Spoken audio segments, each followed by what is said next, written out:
ఒడిశాలోని బాలాసోర్ జిల్లాలో కళాశాల విద్యార్థి మృతికి నిరసనగా ప్రతిపక్షాలు బంద్కు పిలుపునిచ్చాయి. కాంగ్రెస్ సహా 8 పార్టీలు బంద్లో పాల్గొన్నాయి. ఇవాళ రాష్ట్ర వ్యాప్తంగా రైలు రోకో, రాస్తా రోకోలకు పిలుపునిచ్చాయి. ప్రతిపక్షాల నిరసనలకు మద్దతుగా ప్రజలు రోడ్లపైకి వచ్చి నిరసనలు తెలిపారు.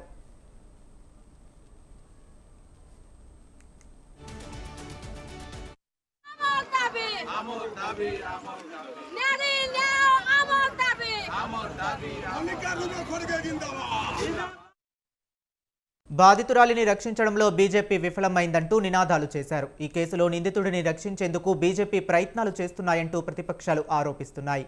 పెద్ద ఎత్తున రోడ్లపైకి వచ్చిన నిరసనకారులు నినాదాలు చేశారు.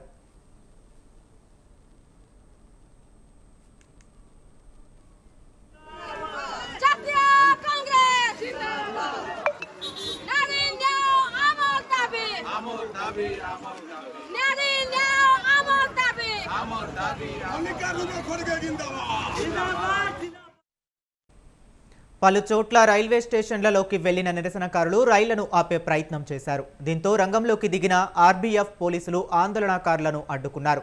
చాలా చోట్ల బస్సులు బస్టాండ్లకే పరిమితమయ్యాయి.